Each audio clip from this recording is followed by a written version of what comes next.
It's that time of year again. It's time for the biggest football game of the year. All right, it's Joel and Christy here, and what are we doing today? We're sharing 4 party foods that you can use during the big game. All right, let's get to it. We're starting with cracked chicken sliders.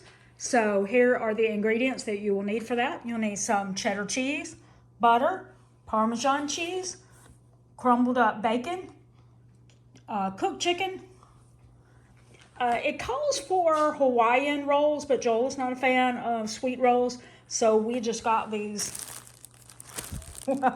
Well, that says sweet buttery rolls, Joel. That's what the buttery rolls are, the Hawaiian buttery rolls. That's what they are. But they're not sweet? No. They say sweet. Okay. But they're butter rolls. Okay. Anyway, he says it's not the same thing as a Hawaiian sweet roll. So anyway, so we got that instead. And we also have some onion powder. That's black pepper and chives. And you can also put green onions in it. We didn't buy any for this. And 2 things of cream cheese. And you can use cooking spray or we're just going to put a little olive oil down in our pan. We are starting off by melting our cream cheese down on medium heat. 1 packet of ranch seasoning mix. We use homemade. If you'd like to see that, we'll link it in the description. 2 teaspoons of onion powder and 1 teaspoon of cracked black pepper. Ours is not cracked, it's just because that's what we have. All right, so you just mix that together and then you remove it from the heat. So now this is where you add in your chicken. Also, if you use green onions in it, like I said, we didn't think to buy any, but if you get any, this is where you add it, plus your bacon. And 1 cup of your cheddar cheese. You reserve another 1.5 cups for somewhere further in the recipe, I guess. Anyway. And also you remove it from the heat before you add those. And then you're just going to stir it real well. All right, so we greased our pan with the olive oil. You can use cooking spray, whatever you want to use to make sure it doesn't stick. All right, and so now what you do is you take your rolls and you split them in half. Be very careful. Don't want to cut no fingers. Nope. Or don't want to cut any fingers, as cutting no fingers would be Don't want to cut no fingers. That means you're cutting some fingers. Yes, exactly. Watch those double negatives. All right, anyway. So he's going to pull the bottom layer and put that right here. Oh, wow. Look how that don't even fill it up. And uneven my cut was. Oh, I meant anyway. All right, so now at this step, we are going to spread our chicken mixture evenly over the bottom of the rolls. After you layer it with the chicken mixture, then you're going to layer it with the rest of the cheese, which is 1.5 cups of cheese. Then put the top on it. You got to put your lid back on it. Put the lid on it. All right. So now you're going to take some melted butter, that's hot, and I literally just got it out of the microwave. Gonna pour it over the top? Yeah, I guess so. Like so. Like this? Now it did say to use a pastry brush, but we're stubborn. Then it says to sprinkle the Parmesan cheese over it. It's supposed to be like 2 tablespoons. Joel just said, I'm going to put it on however much I want to. So, not measuring. After you finish with the Parmesan cheese, you can throw a little chives on there. It was talking about fresh chives, but we don't have any. But we got dried. You want to put just a sprinkle of it? Or you what? don't? Chives on No. it? No. I don't. Okay, so... If you put the chives on it, then you'll have these little green flecks all through it. So we're not doing that. We are supposed to cover this. With what?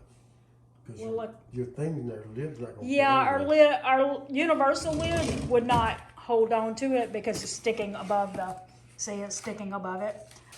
This is what we mean by universal lid. It hangs on to your dish and seals it. but with that sticking out above it, it's not going to seal. So thank goodness we do keep aluminum foil here in the house for other things, or for just in case, I guess. Anyway, so this is going in the oven and it's going to bake for 25 minutes. So after this went for 25 minutes, we took the aluminum foil off and let it go for another 5 or 8 minutes. More than 8. When 8 minutes. You're looking for it to be like golden brown like this.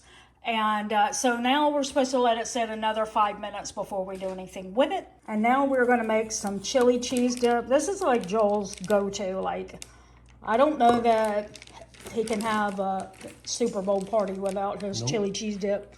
No? Can't have it? No. All right. So Velveeta cheese. Is it just that amount? Yeah. So that's 16 ounces.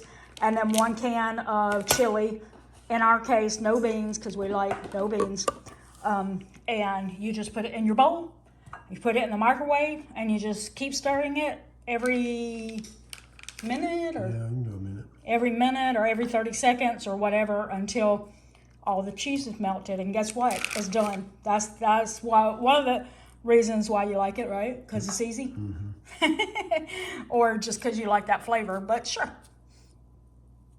All right, so yeah, we just told you about that one, and we'll show you what it looks like when it's done. This recipe is going to be a game day chocolate chip cheesecake ball. These are the ingredients you're going to need. You need powdered sugar, coconut sugar. It actually says brown sugar, but I always use coconut sugar instead of brown sugar. You need cream cheese, because obviously it's cheesecake. We need mini chocolate chips. Actually just a handful of white baking chips. So if you have any, you don't have, like just enough, like just a handful of them, then you don't have to go out and buy a whole bag of them. But you will need the whole bag of the mini chocolate chips.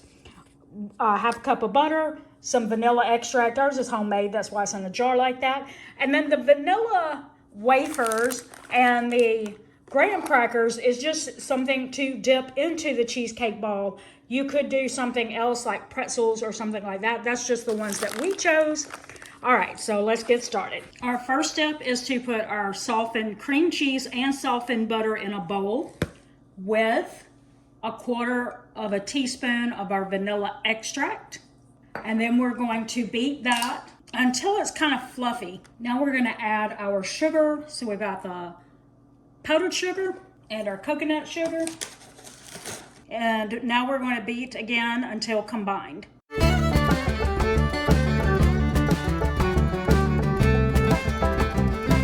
Now our next step is to take 3/4 cup and mix that into the cheesecake batter.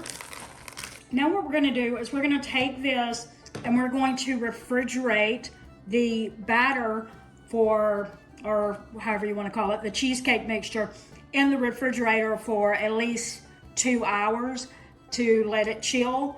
And after that, then it'll be time for our next step. Now that we've let this chill for 2 hours, I'm going to take it, and if you have a football shaped bowl, that's ideal. I don't have one, and I didn't even read that in the instruction, but I went and bought one for this.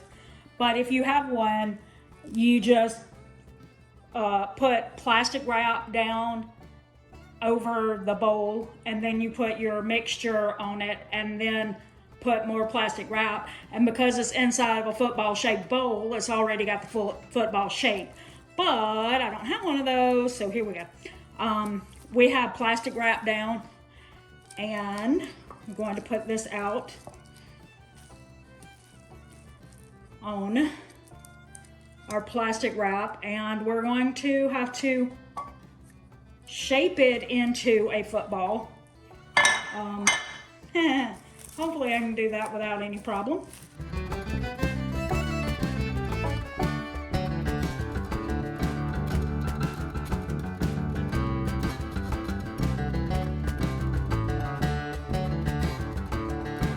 I'm now going to stick this back in the refrigerator for an hour and let this firm up a little bit more.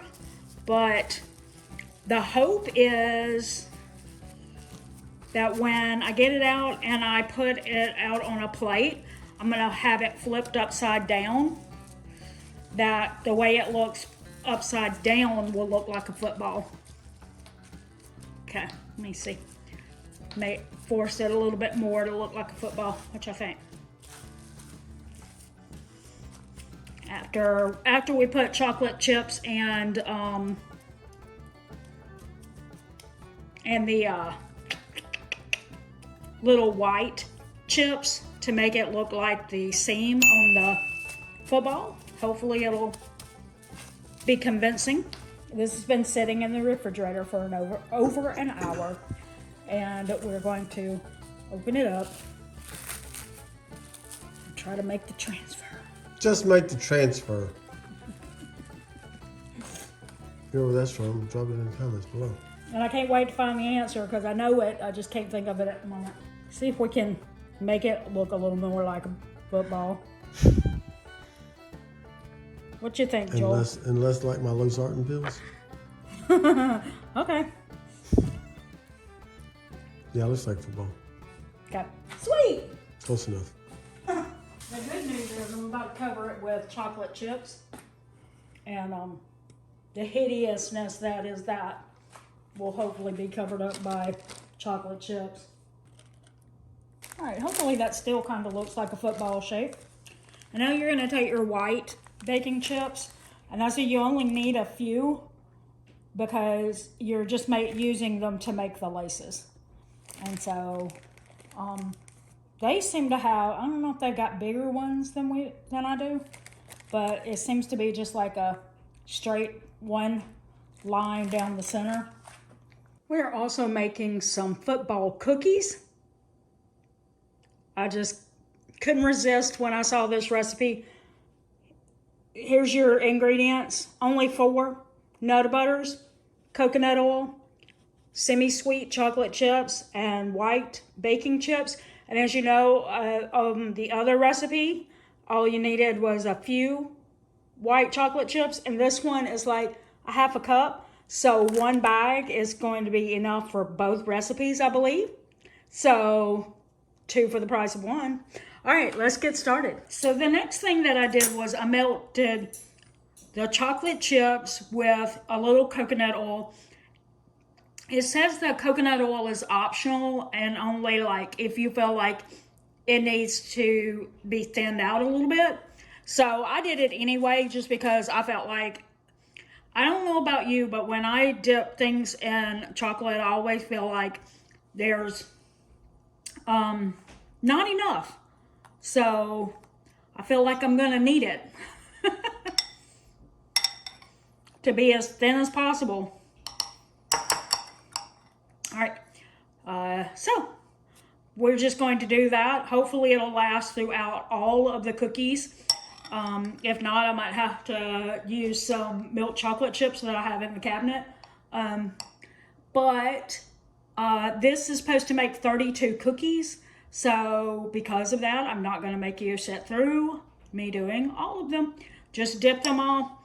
Make sure that you tap your fork on the side of the bowl. You want to get as much of that chocolate off as possible so that you don't waste any. Now it is time to put our laces on our little football cookies. And what the recipe creator wrote was to take the piping bag, put the white chocolate chips in it, and then put it in the microwave. And I didn't want to do that. So what I did was heat some water, stuck the bag in there, a Ziploc bag, and just let it melt inside the hot water. So I got that. I just got to clip a little bit off the end, and then it'll be ready to start piping. Just 1 line down the center, and then 3 across. All right, we have it all done. Chili cheese dip, cracked chicken sliders, the cheesecake football out there, and then the football cookies. Joe, you want to do a taste test? Now, I will say the calorie count on these are kind of high, so this is definitely just a, football game thing, like a Super Bowl food. You know, you probably don't want to eat these calories every day. Or if you did, just put less of the chicken mixture in it and less of the cheese, because that's one of the reasons why it was so high. Yeah, we could. There's a lot of cheese pool in that. Yep. Yeah, It's all right. Not too bad. not too bad. Now, Joel is not as big of a fan of ranch as I am. Oh, that's so good. So rich, though. But as a Super Bowl party food, yeah, good. I already know what that tastes like, so we're not doing that. This is just Nutter Butters and chocolate, so that's pretty easy to say, you know, that. I mean, you can't mess that up. Yeah. Do you want to do a little taste of the cheesecake ball? Don't mind to. I've had it before, but yeah. Have you? Because I've never made that. We've made this before. We made something like this before. No, it was different. I'll link what we made in the past. I made sure I wasn't making the same recipe. All right, so that is it. If you liked any of these ideas for Super Bowl Sunday, let us know. And tell us if you'll be trying any of them. All right, well, there you have it. Those are 4 party foods that you can make on the day of the big game. We hope your people will be talking about those all year round if you choose to make those. We will note. We will make one note about the cracked chicken sliders. Possibly the King's Hawaiian rolls are a little bigger than the ones that we used, so maybe the stuff will be dispersed better across it. You know, because it would spread out more. But if you get the same size that we have, you might want to decrease the amount of chicken and cheese and even cream cheese that you use, because it just felt like it was a little too much. That's right. I can't believe I said that. I love cracked chicken flavors, but it was a lot in a little bitty sandwich. That's right. So drop us some comments below and let us know what your favorite party foods are. If you plan to try one of these or something maybe we haven't even thought of, we'd love to hear those in the comments section below. But that's going to do it today for Saving Money on the Long Run. We're Joel and Christy. Don't forget the long run. Give yourself a little grace. Bye.